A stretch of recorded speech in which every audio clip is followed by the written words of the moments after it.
So you have to move in a week or maybe less, and that feeling is starting to set in, that pure, total panic. You're just staring at mountains of stuff and your brain feels like a web browser with 100 tabs open, all playing different videos at once. You have no idea where to start, everything feels urgent, and the pressure is starting to build. Okay, stop. Seriously, take a breath. This video is your emergency plan. This is your step-by-step checklist that will get you from total chaos to completely packed without having a meltdown. We're going to tackle this together. So forget about perfection. Right now, we are all about just getting things done. And the mission is simple. Get you and your important stuff from point A to point B with your peace of mind intact. By the end of this video, you will have a clear plan that acts like a GPS for your move, cutting straight through the stress and helping you to know exactly what to do next. If we're meeting for the first time, I'm Sheila, and I've moved 10 times in 10 years. I help people move forward with less stress and more peace. So if you're overwhelmed about your short notice move, you are in the right place. Let's get started. The first step is to make a plan before you touch a single thing. Now, I know it can be tempting to just dive headlong into the packing, but before you even think about packing a single thing, you have to get back in control. And the way we do that is with a plan. Because when your brain is in panic mode, it's like a shaken snow globe. It's hard to see anything clearly. So writing stuff down is not optional. You have to do it. So grab a notebook or open the Notes app on your phone. We are going to make an emergency moving checklist. And we're going to divide that checklist into 4 categories: logistics, packing, admin, and cleaning. Under logistics, you'll write down things like hire movers, rent a truck, or borrow a truck. Under packing, you'll write down things like get packing supplies and start packing the kitchen. Under admin, you write down forward your mail, call the utility companies, notify the insurance companies, etc. And under cleaning, just a simple checklist of what needs to be done before you turn over those keys. This one simple act of making a list gets all that chaos out of your head and onto the paper. It stops that frantic loop of what do I do next? And it gives you a straight line to follow. So every time you feel that panic starting to set in, go back to your list, pick the next thing to do, and do it. This list is your new boss. Step 2 is logistics. Secure your transport immediately. What you do for this step will depend on how far away you're moving and what your budget looks like. So you might be hiring a moving company or renting a truck or borrowing a truck, or you might be getting rid of everything and just packing a couple of suitcases to take in a car or on an airplane. It totally depends on your situation. But time is the one thing that you don't have, so you can't assume that moving trucks or professional movers will be there waiting for you. It's like trying to book an airplane ticket at the last minute on a holiday weekend. The options disappear fast and you might have to get creative. So before you do anything else, we have to figure out how your stuff is actually getting to your new place. If you're hiring movers, then your first call needs to be to moving companies. I recommend calling at least 3 to 5 moving companies and getting quotes. Be direct and say, I have a last minute move and I need to be out by this date. Some will say no, and that's fine. There might be another company that's had a cancellation, or maybe they specialize in last minute moves. If you find someone that fits within your budget and they have availability on the date that you need them, book them right away. Even if you can't get a full service team, ask if they can send a few people to help you pack or load the truck. That alone will save you so much time and energy. Now, when you call the moving companies, they're going to need some basic information. They're going to need to know where you're going, the date that you're moving on, the square footage of the house that you're packing up, whether they're going to need to help you move any big items like a piano or a safe. And they're also going to want to know if they're transporting just your stuff or your stuff and a vehicle. Having answers to all of those questions is going to save you and them a lot of time and stress on the phone. So make sure you have all that information handy before you start calling the moving companies. If you're not using pros, that's okay. You can rent a truck yourself. Check the major rental company websites or just call them directly. Now, you might have to be flexible with a last minute move. You might have to pick the truck up late at night or super early in the morning. And if the trucks are all booked, look into getting a moving container. They drop off a pod, you fill it, and then they haul it away. Once you have your truck or your movers locked in, the next step is to secure your most valuable resource: people. So step 3 is to enlist help, because this is not a solo mission. I say this in a lot of my videos, but I will say it again here. When you are moving, you need to always ask for twice as much help as you think you're going to need. And that is especially true if it is a short notice move. It's time to call in all the favors. So if anyone has ever said, call me if you need anything, now is the time to call them. But you have to be specific. Don't just say, can you help me move? That's too vague. Instead, send them a text that says something like this: I'm in a huge jam and I am moving on this date. I need help from 10 a.m. to 2 p.m. I'm looking for a few people to help me with the heavy lifting to load the truck and a few others to help me clean. I'll provide pizza, drinks, and my eternal gratitude.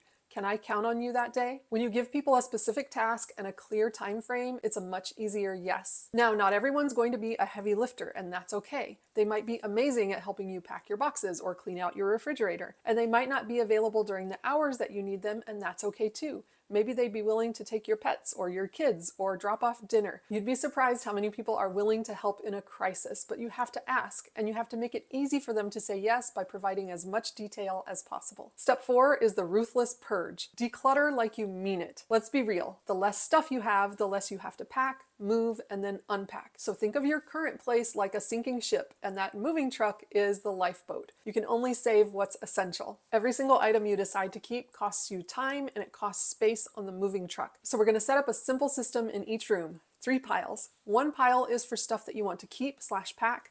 The second pile is for stuff that you want to donate, and the third pile is for stuff that goes in the trash. So I'm not asking you to tear apart your house and do some elaborate decluttering plan here. We are not going to Marie Kondo your house in 3 days.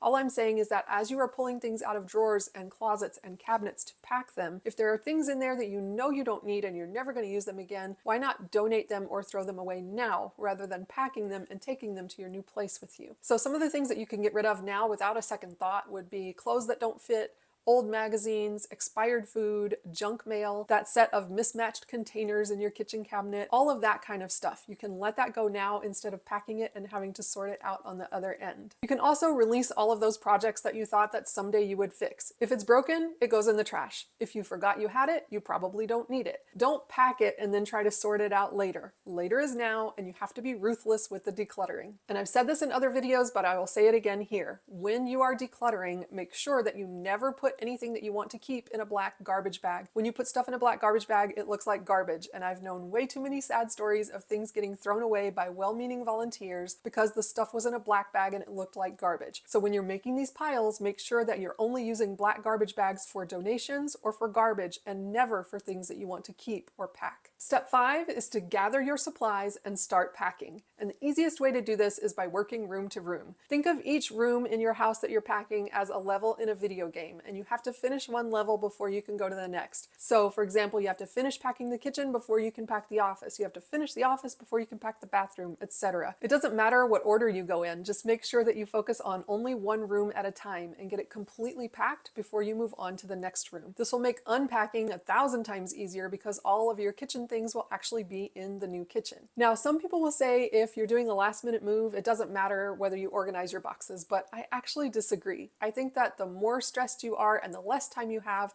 the more important it is to be organized. So I'm going to put a link in the description to my color coding video, and I would say if you only have time to watch one other video besides this one, let it be the color coding system video. That video is going to save you hours of work on both ends of your move, and it's just going to make things go more smoothly. Now, because I know you're pressed for time, you might not have time to go out and get the colored duct tape that I talk about in my video, and that's okay. I knew one woman who was moving on really short notice, and instead of the colored duct tape, she had a bunch of different rolls of wrapping paper, and she cut them in squares, and she put these little squares of wrapping paper on each box and then covered the wrapping paper with a piece of clear packing tape.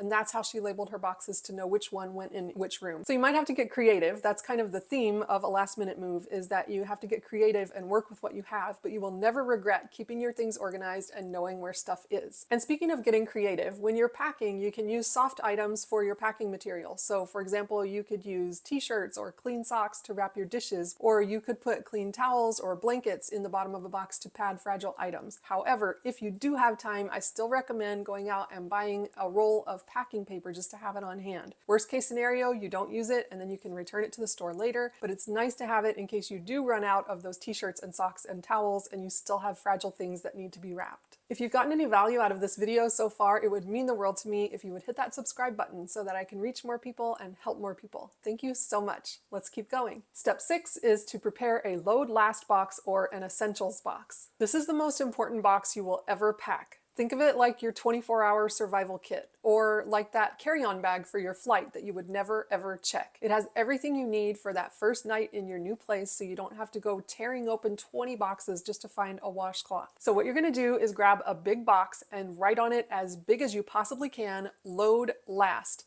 and make sure that everyone who is helping you load the truck understands that that means that box gets loaded last on the truck. It is the very last thing to go on, and it's the first thing to come off. Now, I made a whole separate video about this, which I will link in the description, but here's the gist of it. This load last box should contain the things that you need for that first 24 hours in your new place. So think of the activities that you might be doing in that place when you first get there, and make sure that you have the stuff you need for them. So you're probably going to use the bathroom when you first get to your new place. You're probably going to need to wash your hands. You're probably going to take a shower, to sleep, to eat. Those are the things that we're going to make sure we have supplies for in this load last box.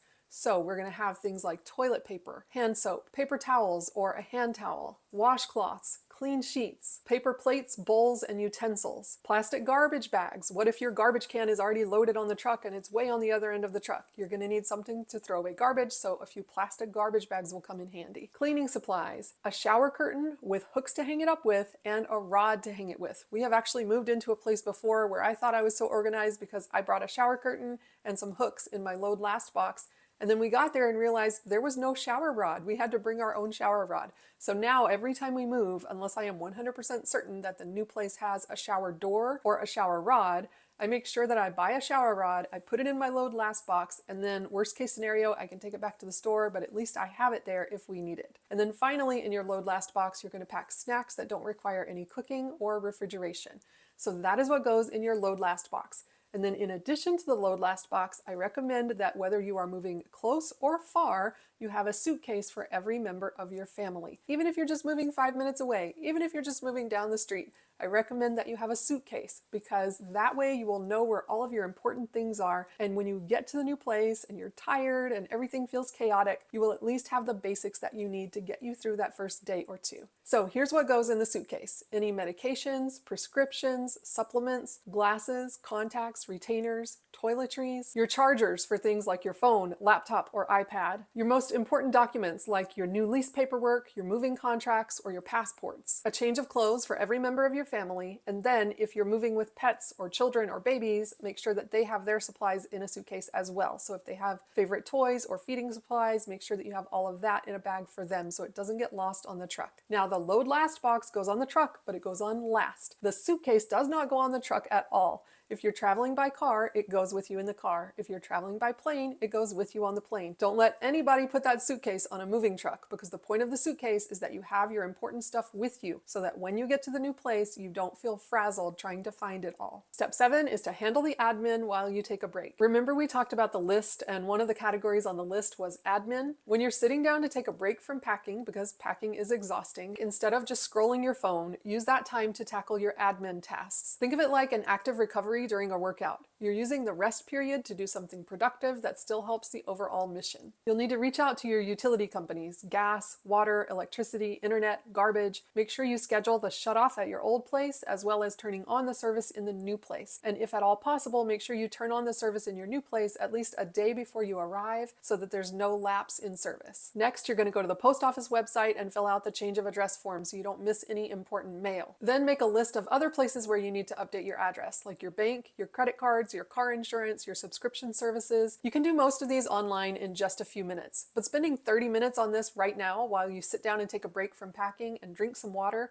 can save you weeks of headaches later. And if you'd like a copy of my checklist of people to notify of your new address, you can grab a free copy at the link in the description below. I know this move is happening fast, and that can feel incredibly overwhelming, but I will be here with you every step of the way. If you are feeling overwhelmed by your move and you're wishing that I could just come and be there with you and help you with all of it, that's exactly what I've done for you in my Decluttered Move course. Now, I know you might be thinking, wait a minute, I don't have time to take a course, but that's exactly why I broke it down into really small bite-sized lessons. Each one is only 3 to 5 minutes, and you can jump around and skip the ones that don't apply to you. So for example, if you've already sold your house or you don't have a house to sell, you can skip the part about staging and selling your home. This course is going to make everything that you need to do crystal clear, and it's going to save you so much time in the long run. One person that I helped was moving on very short notice. She was a single mom, and she said that watching just one of my course videos saved her over 10 hours of work. Imagine spending 3 minutes watching a video to save 10 hours. That's what this course can do for you. It takes this whole big thing of moving and it condenses it into really bite-sized pieces that make it so much more doable so that everything goes easier and faster for you. You can click the link in the description to get started or scan the code on your screen. I have been in your shoes and I want you to know you will get through this. One step at a time, you will get to the other side. I am cheering you on, and don't forget, you've got this.